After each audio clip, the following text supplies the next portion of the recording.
अब जो अपन देखने वाले हैं that is called the steps of accounting process. ठीक है, अपन याद करिए, मैं आपको बोला था IRCSAIC, याद आया? IC क्या था? आइडेंटिफिकेशन।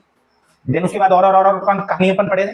अभी जो अपन पढ़ने वाले हैं वो पढ़ने वाले हैं समराइजेशन से। समराइजेशन का मतलब क्या होता है? तो समराइजेशन का मतलब रहता है trial balance of financial statement बनाना। ट्रायल बैलेंस किस लिए बनाया जाता है? To check the arithmetical accuracy of accounts, यानी अभी तक जर्नल लेजर वगैरह बनाए हो ना, वो अर्थमेटिकली यानी नंबर्स जो लिखे हो वो करेक्ट है या नहीं, तो उसके लिए मेनली बनाया जाता है ट्रायल बैलेंस। फाइनेंशियल स्टेटमेंट किस लिए बनाया जाता है? मैंने बोला था ना, इसमें बनता है trading account, P&L account, balance sheet, यानी ये बताता है कि आपका बिजनेस प्रॉफिट में है, लॉस में है, या आपके बिजनेस की नेट वर्थ कितनी है। नेट वर्थ का मतलब क्या? कि आपके एसेट्स और लायबिलिटीज की वैल्यू अभी क्या है, एसेट्स, लायबिलिटीज और कैपिटल की वैल्यू अभी क्या है। चलिए अगला, समराइजेशन हो गया। देन एनालिसिस करते हो। एनालिसिस का मतलब बहुत सारी रिपोर्ट्स बनाते हो आप, है ना? उसी से यानी फाइनल अकाउंट से बहुत सारी रिपोर्ट्स बनती है।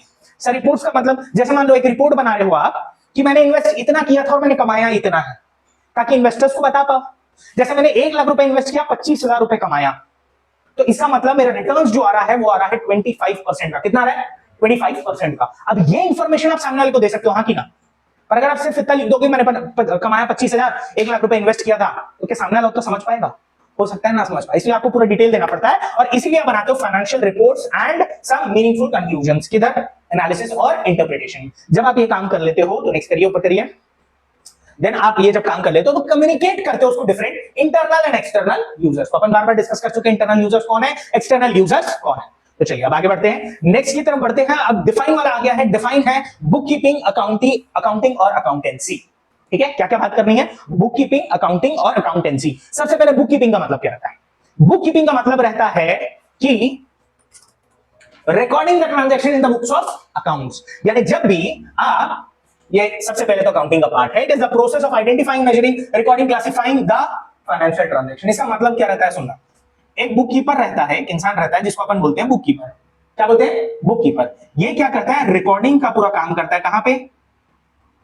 रिकॉर्डिंग का, यानी जितने भी ट्रांजैक्शन होंगे फाइनेंशियल ट्रांजैक्शन, इसको ये रिकॉर्ड करेगा जर्नल में। कहां रिकॉर्ड करेगा? जर्नल। जर्नल का दूसरा नाम क्या था? Book of original entry. उसके बाद यही बंदा पोस्टिंग का भी काम करेगा। पोस्टिंग का मतलब याद है क्या था?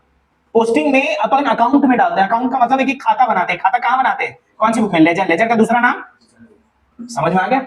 इसी को बोलते हैं बुक कीपिंग। ठीक है, ये दो काम कौन बंदा करता है? बुक कीपर, जिसको अपन क्या बोलते हैं? Book keeping. समझ में आ गया? तो बुक कीपिंग का मतलब जो बुक कीपर काम करता है, बुक कीपर क्या करता है? रिकॉर्डिंग वाला काम करता है, पोस्टिंग वाला काम करता है। रिकॉर्डिंग कहां करता है? जर्नल में। पोस्टिंग कहां करता है? लेजर में। समझ में आ गया? चलिए अब आगे बात करते हैं। अकाउंटिंग का मतलब क्या? अभी अपन बार बार बात कर चुके हैं। अकाउंटिंग का मतलब क्या है? IRCSAIC। जल्दी रिपीट करेंगे, IRCSAIC। कहानी क्लियर है ना?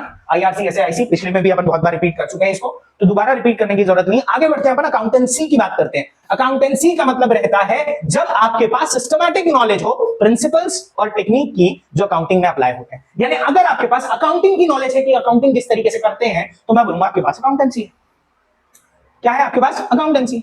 मैं बोलूंगा यार तेरे को गाड़ी चलाना आता है, बोला हाँ गाड़ी चलाना आता है, इसका मतलब वो हर तरह की गाड़ी चला लेता है, ना? यही हो रहा है ना मतलब। तो इसके मतलब इसके पास गाड़ी चलाने का नॉलेज है। तो नॉलेज अगर किसी चीज का, यानी यहां पे नॉलेज किस चीज का बोल रहा है? अकाउंटिंग में यूज होने वाले प्रिंसिपल और टेक्निक। प्रिंसिपल्स का मतलब रहता है जिनके बेसिस पे मैं डिसीजन लेता हूं, जिनके बेसिस पे मैं डिसीजन लेता हूं, जिसको अपन रियल लाइफ में कहते हैं सिद्धांत। क्या बोलते हैं? सिद्धांत। जैसे चलो कंप्लीट द सेंटेंस करो। झूठ बोलना पाप है, गड्ढे में साफ है, उसके आगे अपन नहीं बढ़ते, पर समझ में आ गया। क्लियर है ना? कोई दिक्कत नहीं। तो ये क्या है? टाइप का प्रिंसिपल है कि हमारे सिद्धांत है, हम झूठ नहीं बोलेंगे। कोई दिक्कत नहीं है ना? चलो आगे बढ़ते हैं। Next, technique. टेक्निक का मतलब काम करने का तरीका। अच्छा मेरे को बताओ, अगर मेरे को खाना बनाना है, कितने तरीके हैं? गैस पे बना सकते हैं और चूल्हा, इंडक्शन हो, देखो आ गया ना? तो ये टेक्निक है, यानी काम करने का तरीका। तो वैसे ही अकाउंट्स में भी आगे जाके अपन पढ़ेंगे, बहुत सारे प्रिंसिपल्स हैं और टेक्निक्स हैं जो अप्लाई होते हैं। तो जैसे उनका नॉलेज आपको हो जाता है, मैं बोलता हूं कि हाँ यार आपके पास अकाउंटेंसी है। क्या है? अकाउंटेंसी। क्लियर हो गया? चलिए आगे बढ़ते हैं। नेक्स्ट, अब देख लो, ये कुछ डिफरेंस बताया गया है, डिफरेंस बिटवीन है, इसको जल्दी से अपन देख लेते हैं। बुक कीपिंग में क्या होता है? मेनली रिकॉर्डिंग, क्लासिफाइंग होता है। ठीक है, बुक कीपिंग के बाद अकाउंटिंग में क्या होता है? अकाउंटिंग में सब कुछ होता है। IRCSAIC अकाउंटिंग में पूरी चीज होती है, यानी बुक कीपिंग एक छोटा सा पार्ट है, अकाउंटिंग बहुत वाइड है। डन। अगला क्या बोलता है? The main aim is to maintain the systematic records. यहां पे क्या मेंटेन करना है? Systematic records. हर एक रिकॉर्ड प्रॉपर्ली मेंटेन होना चाहिए। यहां मेन एम क्या है? कि फाइनेंशियल पोजीशन जानना, प्रॉफिटेबिलिटी जानना, यानी वही प्रॉफिट हो रहा है, लॉस हो रहा है, और नेटवर्थ जानना। समझ में आ गया? चलिए अगला, ये बहुत ही प्राइमरी स्टेज रहता है, बेसिक स्टेज रहता है, बोलते हैं ना फर्स्ट स्टेज। क्योंकि हर चीज इसके ऊपर डिपेंडेंट रहती है, आगे की पूरी चीज, मेरे को प्रॉफिट निकालना है, लॉस निकालना है, मेरे को नेटवर्क निकालना है, सब कुछ इसके ऊपर डिपेंडेंट रहेगा। बट ये क्या है, एक सेकेंडरी स्टेज। जब ये स्टेज कंप्लीट होगा तभी आप एनालिसिस कर पाओगे। बिना इस स्टेज के आप कर सकते हो क्या एनालिसिस नहीं? जब तक जर्नल नहीं रहेगा तो लेजर नहीं बनेगा, लेजर नहीं बनेगा तो ट्रायल बैलेंस नहीं बनेगा, ट्रायल बैलेंस नहीं रहेगा तो फाइनल अकाउंट्स नहीं बनेगा। समझ में आया ना? It's all related. तो पहले प्राइमरी बनेगा, उसके बाद क्या बनेगा, सेकेंडरी।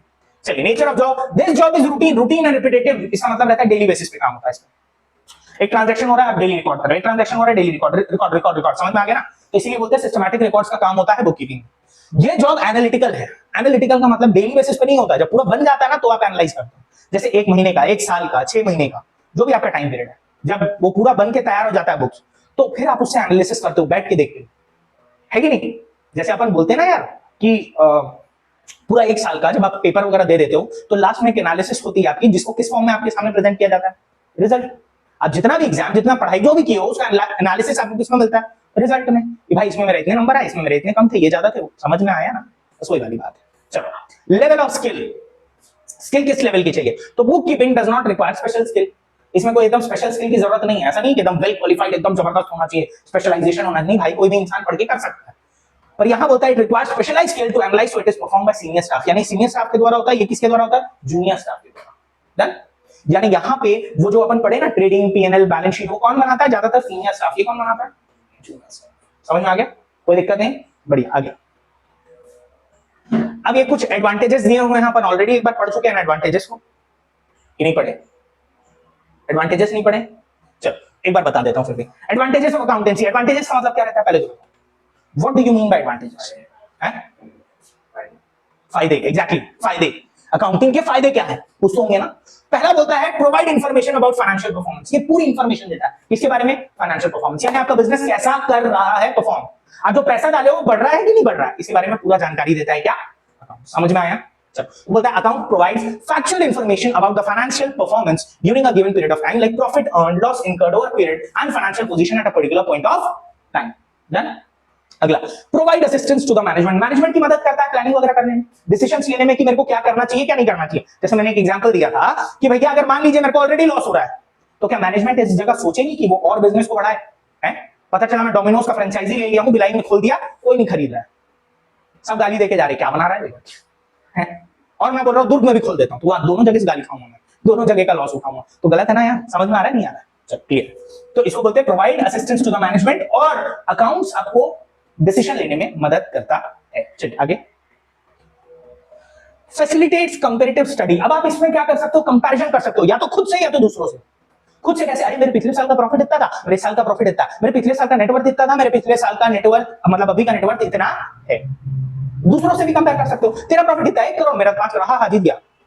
समझ में आया नहीं आया? ये भी कर सकते हैं ना। नेटवर्थ तेरी कितनी? अच्छा 1 करोड़, मेरी 100, वाह जीत गया। समझ में आया? तो ये अपन कर सकते हैं। चलिए आगे। नेक्स्ट है helps in settlement of tax liability. Account से ही पता चलता है हमारी टैक्स लायबिलिटी कितनी है, हमको कितना टैक्स में जमा करना है, इसी से पता चल जाता है अकाउंट से। वो खुद अपन एक अकाउंटिंग करते हैं, जैसे जीएसटी का अकाउंटिंग आप उसमें निकालते हो, तो उसमें खुद ही पता चल जाता है कि आपको कितना पैसा सरकार को देना है। तो एक मदद मिलती है ना। कोई ओनर आया बोला भाई टैक्स कितना भर रहे हैं अपन, अपन बोले हाँ भर तो रहे हैं, तो अकाउंटेंट बोलेगा अरे भैया भर नहीं रहे, मतलब इतना भर रहे हैं, 15 लाख रुपए भर रहे हैं। बोला अरे बढ़िया, इसने अच्छा 15 लाख रुपए दिए है। कर सकते हैं। देखो बड़ी बड़ी ऑर्गेनाइजेशन को ना टैक्स भरना जरूरी रहता है, या सोसाइटी के लिए काम करना जरूरी रहता है। अगर आप ज्यादा पैसा कमा रहे हो तो आपको सोसाइटी के लिए काम करना जरूरी है। अब उसको भी ना वो लोग पता है अपने फेवर में कैसे यूज करते बताता हूँ। कभी सुनो निहार शांति आंवला हेयर ऑयल, जिसका कुछ पैसा गरीब बच्चों की शिक्षा में जाता है या लड़कियों की शिक्षा में जाता है, सुने होगे ना? अभी नहीं सुनो कभी? अरे यार कैसे नहीं सुनी? ये नहीं सुनी, तेरे लिए है निहार शांति आंवला। तो जब आप ऐसे एडवर्टीजमेंट करते हो आपको लगता है ना अरे वाह इतनी अच्छी बात है, अब तो मैं वही तेल खरीदूंगा, कोई ना गरीब बच्चों को पढ़ाऊंगा मैं। लगता है ना, दिल से आता है ना, सोच के देखो। अब अगर मान लीजिए आप वो तेल खरीद रहे हो, ठीक है, आप वो तेल खरीद रहे हो, वो पैसा बच्चों पे जा रहा है, तो इनकी सेल्स बढ़ रही है कि नहीं बढ़ रही है? ये सोसाइटी के लिए कुछ कर रहे हैं कि नहीं कर रहे हैं? हालांकि इन रूल्स के हिसाब से इनको कंपलसरी ये काम करना था, कंपलसरी ये काम करना था, बट इन्होंने पता है क्या किया? उसको इस तरीके से एडवर्टीजमेंट किया कि लोगों को लगने लग गया वाह यार कि खुद से देखो कितना अच्छा काम करे, खुद से नहीं करना है, रूल्स बोलता है कि आपको ये करना पड़ेगा। समझ में आया नहीं आया? जितनी भी बड़ी कंपनी है उन सबको ये काम करना पड़ेगा, जिसका प्रॉफिट एक लिमिट के ऊपर चल जाता है, जिसको अपन बोलते हैं corporate social responsibility, CSR. BSP इतना कमाती है ना, तो क्या खोल के रखी है? स्कूल खोली है ना, क्यों खोलिए? CSR, corporate social responsibility. Hospitals खोलिए ना, कुछ बीच में भी काम करते हैं, रोड बनवा के करे, समझ रहे हो ना, उनको करना जरूरी है एज पर लॉ। चलो आगे बढ़ते हैं। नेक्स्ट क्या है? Help in raising loan, loan उठाने में भी काम आता है। अरे भाई आप लोन उठाने जाओगे, सामने वाला पूछेगा ना भैया किस काम के लिए, आप जाके ये बोल दोगे हाँ अभी तक सोचा नहीं है, दे दो फिर सोच के बताऊं, बोलेगा निकल दे। तो पहले आपको काम बताना पड़ेगा, जैसे काम बताओगे तो आपसे पूछेगा भैया अभी तक कुछ कमा रहे हो नहीं कमा रहे हो, तो उसमें आपको अपना पूरा प्रूफ देना पड़ेगा कि भैया ये मेरा प्रूफ है, देखो इतना कमाया हूं इतना कमाया हूं, ये सब है, इतना मैंने लगाया था। पता चला आपने काम बता दिया, अरे भैया मैं क्या करना चाहता हूँ, बर्फ बेचना चाहता हूँ, देख भाई कुछ कमाया है? नहीं कमाया, कुछ भी नहीं है, देख फिर देगा लोन देगा? ऐसे उल्टे पाँव ना ऐसे भगाएगा कि क्या बोले, समझ में आ गया? चल तो ये सारी चीजें help in decision, help in raising loan. Next है help in decision making. Decision making में मदद करता है, मैंने बताया था क्या करें और क्या ना करें, इसमें भी अकाउंट्स हमारी मदद करता है। अच्छा एक बिजनेस को आप देख रहे हो कंटिन्यूअसली ग्रो कर रहा है, बढ़े जा रहा है बढ़े जा रहा है बढ़े जा रहा है, मेरे को दिख रहा है वो पहले इस लेवल पे था, अब इस लेवल पे, अब इस लेवल पे, अभी बिजनेस अच्छा लग रहा है नहीं लग रहा है? सर बिल्कुल लग रहा है, अच्छा लग रहा है, तो मेरे को डिसीजन लेने में मदद करता है। पर अगर मान लो कोई बिजनेस, जैसे किसी कंपनी के शेयर्स के दाम बढ़ रहे हैं, दाम बढ़ रहे हैं, अच्छा है कि नहीं है? अच्छा है ना, पर जब आपने उसके अकाउंट्स को देखा तो पता चला 3 साल से तो कंपनी बंद है, धोबला ओ हर्षद में था स्कैम, अब पैसा लगाओगे इसमें? नहीं। तो ये हमको डिसीजन मेकिंग कब मिली? जब आपने अकाउंट्स जाकर देखा कि उन्होंने कमाया कितना गवाया कितना, ये जब पता चलेगा तभी तो पैसे लगाओगे ना। कभी कभी कुछ लोग ट्रेंड को फॉलो करने लग जाते हैं, तो ट्रेंड फॉलो करना बड़ा दिक्कत हो जाता है। ऐसी कहानी थी, बोलते एक आदमी ना गांव में मशाल लेके निकला रात में, मशाल समझ रहा हो ना, लकड़ी के ऊपर आग लगी रहती है देखिए, या तो लेके निकला। भारी सब क्यूरियस हो गए, भाई रात में क्यों मशाल लेके जा रहा है? तो 4-5 लोग करते करते करते करते ना इतने करीबन 50-60 लोग हो गए, वो सीधे चलते गया, खेत में जाके बैठ गया। तो इसीलिए क्यूरियोसिटी कोई मतलब की नहीं रहती है, डिसीजन अपने को ध्यान से लेना चाहिए, पूरा सोच समझ के पूरा फैक्ट जानकर डिसीजन लेना चाहिए। चलिए आगे बढ़ते हैं नेक्स्ट। ओके अब ये लिमिटेशन है, अब ये बेटा सबसे इंपॉर्टेंट है, अब इस बता दे रहा हूं ऐसे स्टार मार के, भक्कम इंपॉर्टेंट, ठीक है, एकदम आएगा ही आएगा, ठीक, सबके लिए बहुत important. Accounting is not precise, accounting कभी प्रिसाइज हो ही नहीं सकता, accounting is not free from personal biases और जजमेंट। अब एक बात बताओ, जैसे एक पॉइंट है, मैं बोलता हूं कहीं ना कहीं आप पर्सनल जजमेंट दिखाते हो, अब पर्सनल जजमेंट या बायस कैसे करते हो? अब आप एक बात बताओ, आपको किसी से पैसा लेना है, 20,000 रुपए लेना है, क्या आपको लगता है आपका पूरा 20,000 रुपए ले लोगे? लोगे? आपको लगता है पूरा ले लेगी? लालची औरत कहेगी पूरा 20,000 रुपए लोगे? नहीं, कभी कभार ऐसा होता है, सामने वाले को बोलते चल ठीक है, मान ले तेरे सामने ही आई, ये बोलने लगे कि मैं नहीं पैसा दे पाऊंगी, कुछ प्रॉब्लम है, आप समझो थोड़ा सा, मानो यार। अब अगर ऐसा हुआ तो तू बोलेगी ना चल मैं तेरे को डिस्काउंट दे देती हूँ, कितना 20,000 देगा था, ठीक, तो 19,999 नहीं जो भी है, मतलब कम, समझ में? तो यहाँ पर्सनल जजमेंट काम किया कि नहीं किया? क्या आपको उतना ही पैसा मिला जितना आपने सोचा था? नहीं भाई। तो याद रखना, accounting is not precise because it involves the personal bias और जजमेंट। क्लियर है? अगला, accounting is done on historical value of asset. Current value में नहीं देखता, मैं हिस्टोरिक वैल्यू देखता हूं। मैं एक एसेट खरीदा था, वो एसेट का था 5 लाख का, तो मैं बुक्स में कितना दिखाऊंगा पता है? 5 लाख। भले आज उसकी वैल्यू 15 लाख होगी, मैं कितना दिखाऊंगा? तो एक गलत है नहीं है, ये एक प्रॉब्लम है ना, क्योंकि आप करेक्ट वैल्यू नहीं दिखा रहे हो, आप कब की वैल्यू दिखा रहे हो? जब आप खरीदे थे। तो ये थोड़ा प्रॉब्लम है। बोलता है accounting is done on the historical value of asset, accounting records asset as their historical cost less depreciation, यानी डेप्रिसिएशन हटाकर। It does not affect their current market value, यानी कभी रिकॉर्ड ही नहीं करता कौन सी वैल्यू? Current market value. समझ में आया? बात के दिमाग में आ रहा होगा सर करंट मार्केट वैल्यू क्यों नहीं रिकॉर्ड करता? अगर वो करंट मार्केट वैल्यू रिकॉर्ड करने जाएगा तो हर दिन वैल्यू चेंज हो सकती है, हर दिन रिकॉर्ड करना पड़ जाएगा, फिर तो दिक्कत वाली बात हो जाएगी ना, हर दिन यही काम करते बैठे रहोगे क्या? नहीं। इसीलिए वो कौन सी वैल्यू रिकॉर्ड करता है? Historical value. चलो नेक्स्ट थोड़ा ऊपर भी कर दूं। Ignore the effect of price level changes, price में अगर कुछ चेंज आ रहा है तो वो उसको इग्नोर कर देता है। क्या करता है? इग्नोर कर देता है। सर जैसे एग्जांपल बता, accounting statements are prepared at the historical cost, so change in the value of money are ignored. Value of money में चेंज आता है नहीं आता है, हम उसको इग्नोर ही कर देते हैं। क्या कर देते हैं? इग्नोर कर देते हैं। अब जैसे मैं एक बात बता रहा हूं, मैं सबको बताया कि भाई मेरे को आगे जाके प्रॉफिट हुआ है, आगे जाके प्रॉफिट हुआ है, सब खुश हो गए, अरे वाह प्रॉफिट हुआ है बहुत बढ़िया, पर वो प्रॉफिट उतना नहीं हुआ था जितना होना चाहिए था, जितना होना चाहिए था। तो देखो प्राइस लेवल चेंज अब यहाँ पे कहां आया सर? प्राइस लेवल चेंज कहां आया मैं बता रहा हूं, चलो सुनो। अब मैंने सबको बोला मैं 1 लाख रुपए लगाया था और मैंने कमाया है 1,60,000। कितना कमाया? 1,60,000। तो अब प्रॉफिट है कि नहीं है पहले बताओ? 1 लाख लगाया 60,000 कमाया, डन है, प्रॉफिट है। बट अगर आप महंगाई को देखोगे तो महंगाई तो 7% से आगे बढ़ रही है, कितने 7% से आगे बढ़ रही है, तो सॉरी 1,06,000 बोलना था मेरे को, 1,06,000 कमाया, और महंगाई कितने से बढ़ रही है 7% से, तो आप क्या वाकई कमाए? नहीं। पर आपने प्राइस लेवल को तो इग्नोर कर दिया और सबको क्या बता दिया कि भैया हमने कमाया है, कितना कमाया है 6,000 रुपए कमाया है, पर महंगाई कितने से बढ़ गई 7,000 से बढ़ गई, तो 7,000 से बढ़ गई, उल्टा आपका 1,000 घाटा हुआ है भाई। आपको समझ नहीं आ रहा है वो चीज, समझ में आ रहा है ना, क्लियर है? चल बढ़िया। तो यही बोलता है प्राइस लेवल में जो चेंज होता है ना हम उसको इग्नोर कर देते हैं। इसका एक एग्जांपल वही माना जाएगा कि एसेट आपने खरीदा था 50,000 का, मैं कितना लिखूंगा 50, भले इसकी वैल्यू 30 हो जाए या 60 हो जाए, मैं कितना लिखूंगा, तो प्राइस लेवल को इग्नोर कर रहे हो आप। अगला, इग्नोर द क्वालिटेटिव इंफॉर्मेशन। कभी भी फाइनेंशियल इंफॉर्मेशन के अलावा हम कोई भी चीज रिकॉर्ड करते ही नहीं, अगर वो फाइनेंशियल नेचर की नहीं है तो हम उसको रिकॉर्ड ही नहीं करते। आपको प्रॉफिट हुआ 10 करोड़, आप इस चीज को रिकॉर्ड करोगे, बट आपका प्रॉफिट 10 करोड़ इसलिए हुआ है क्योंकि आपके पास स्किल एंड ट्रेंड एम्प्लॉइज थे जिन्होंने अपना 100% वर्किंग में दिया है। क्या मैं इस चीज को रिकॉर्ड करता हूं? नहीं ना। ये प्रॉब्लम है कि वो क्वालिटेटिव चीज को रिकॉर्ड नहीं करता, सिर्फ और सिर्फ किसको रिकॉर्ड करता है, क्वांटिटेटिव चीज को, यानी मॉनेटरी चीज को, मनी से रिलेटेड चीज जिसको मेजर किया जा सके। चलो अगला, affected by window dressing. Window dressing का मतलब आज एक खराब विंडो पर्दा डाल देते, कैसा लगता है? अच्छा लगने लगता है ना। वैसे ही अकाउंट्स में मैनिपुलेशन होता है, नंबर को चेंज कर दो तो बिजनेस बढ़िया लगने लग जाएगा। मान लो प्रॉफिट हुआ है 50,000 रुपए, कैसा लग रहा है बिजनेस? एवरेज। मैंने थोड़े जीरो और घुसा लिए उसमें, अब प्रॉफिट हो गया 5 करोड़, अब कैसा लग रहा है बिजनेस? अब तो बहुत जबरदस्त लग रहा है ना। तो भैया जब आप विंडो ड्रेसिंग करोगे यानी नंबर में मैनिपुलेशन करोगे तो इसे एक गलत पिक्चर बाहर आएगी। ये अकाउंट्स का एक डिसएडवांटेज है कि ये काम किया जा सकता है। Window dressing means manipulation in the accounting to present a more favourable position of the business. अब मैंने किया ना, देखो नंबर में हेर फेर कर दिया तो आपको बिजनेस बढ़िया लगने लग गया, then the actual position. Actual कुछ और था, मैंने हेर फेर करके कुछ और दिखा दिया। ऐसी बहुत सारी कंपनीज ने किया भी है, बाद में फंसे भी है। समझ में आ गया? क्लियर है? चलो आगे बढ़ते हैं नेक्स्ट। अब यूजर्स कौन कौन है तड़फड़ देख लेते हैं, अपन बार बार बात कर रहे हैं इंटरनल और एक्सटर्नल यूजर्स कौन है। इंटरनल में सबसे पहले इंटरनल में कौन आता है? ओनर्स, क्योंकि इन लोग क्या लगाते हैं बिजनेस में, कैपिटल। सर अगला कौन आता है? मैनेजमेंट, क्योंकि इन्हीं लोग तो डिसीजन लेते हैं कि बिजनेस में क्या करना चाहिए क्या नहीं करना चाहिए। कौन कौन आता है? सीईओ, डायरेक्टर, सीएफओ, ये सब जो है क्या है, मैनेजमेंट में आते हैं। चलिए अगला क्या है? एम्प्लॉइज। ये सब देखो बिजनेस से रिलेटेड है, बिजनेस के अंदर काम कर रहे हैं, इसलिए कौन से यूजर्स हैं? Internal users. चलिए आइए ऊपर करिए। अब ये सब एक्सटर्नल यूजर्स, एक्सटर्नल यूजर्स में सबसे पहले आता है बैंकिंग फाइनेंशियल इंस्टीट्यूशन। अब इनका काम क्या रहता है? इन लोग लोन वगैरह प्रोवाइड करते हैं। अगर लोन दे रहे हैं तो सामने वाले के बारे में स्टडी करेंगे नहीं करेंगे, जानना चाहेंगे ना कि सामने वाला प्रॉफिट में है या लॉस में है, तो एक्सटर्नल यूजर्स होगा। अगला इन्वेस्टर्स, जो बाहर से इन्वेस्ट किए हैं, जो बाहर से इन्वेस्ट किए हैं, जो पैसा लगाए हैं इस कंपनी पे, ओनर नहीं है लोग, उन लोग बस पैसा दिए, उन लोग को क्या बोला जाएगा? इन्वेस्टर्स। फिर आते हैं क्रेडिटर्स। क्रेडिटर्स का मतलब क्या? जिन लोग ने पैसा दिया और लेने का है बाकी है, पैसा दिया, जैसे सप्लायर, सप्लायर वगैरह होते हैं ना, उनको अपन क्या बोलेंगे? क्रेडिटर्स बोलेंगे एक तरीके से। फिर गवर्नमेंट, गवर्नमेंट को भी तो इनसे टैक्स वसूलना है, तो वो भी तो देखते रहेगी कि प्रॉफिट हो रहा है लॉस हो रहा है क्या हो रहा है।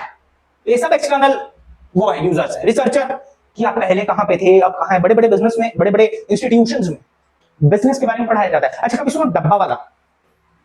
डब्बा वाला तक सुनो? नहीं सुनो। मुंबई में, अच्छा जोमैटो आप जान रहे हो ना? हाँ, जो डब्बा वाला ना मुंबई का सबसे बड़ा फूड डिलीवरी चेन है।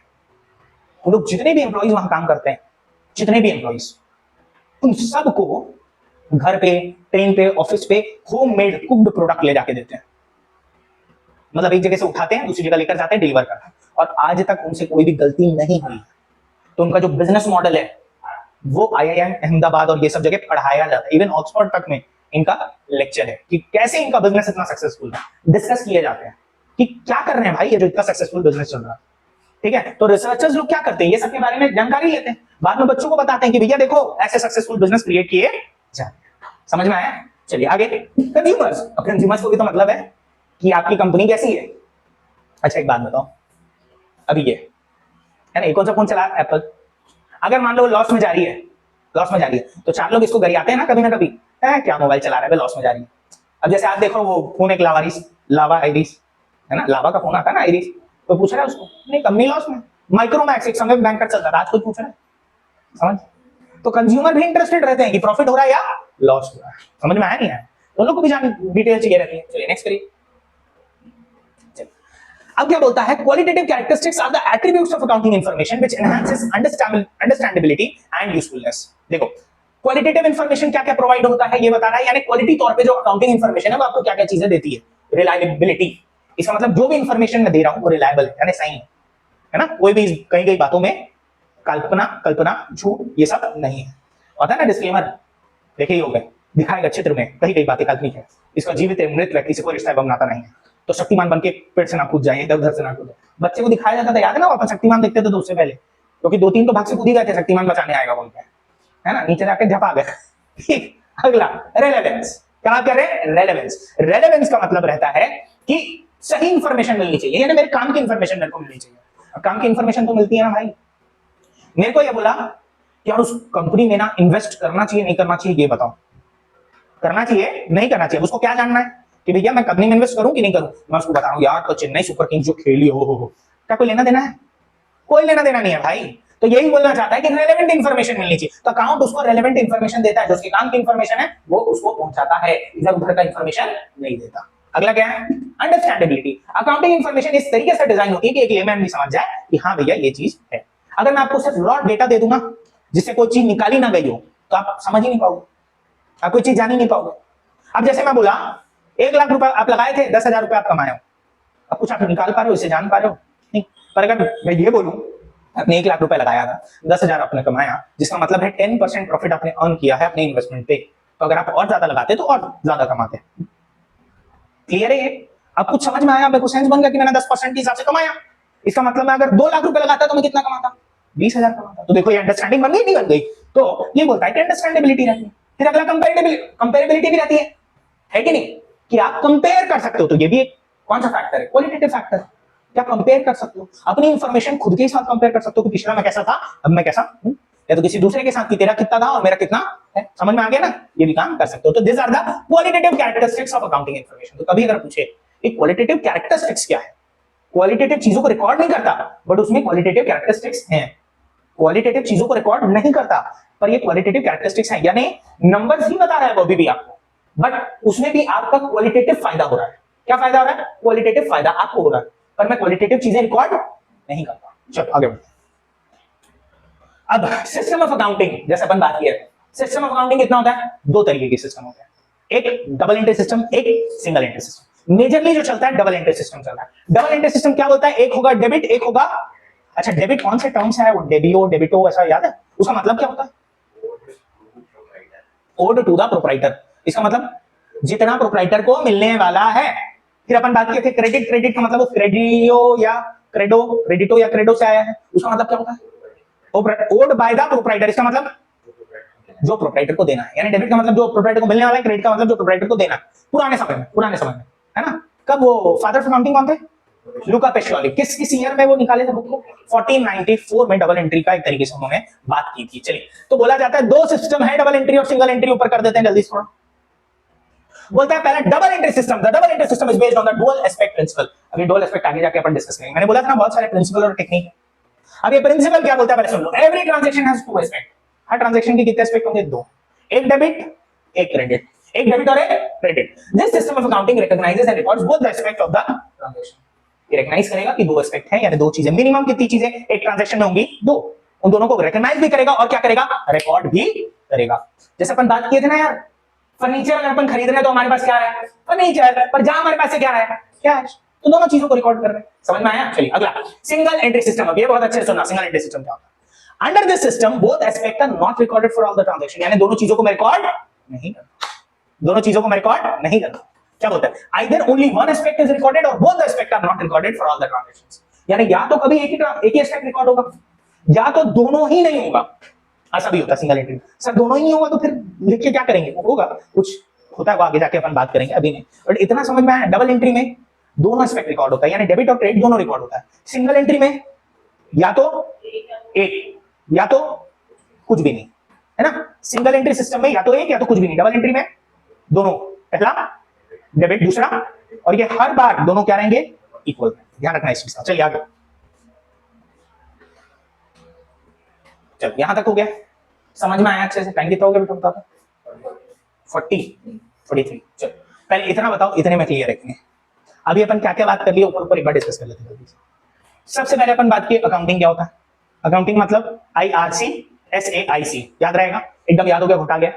बात की बुक कीपिंग का। बुक कीपिंग का मतलब याद हो गया? रिकॉर्डिंग करना, पोस्टिंग करना।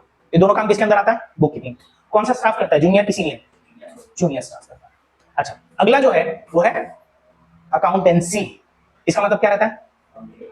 अकाउंटिंग के बारे में पता होना, यानी नॉलेज ऑफ अकाउंटिंग। चल बढ़िया।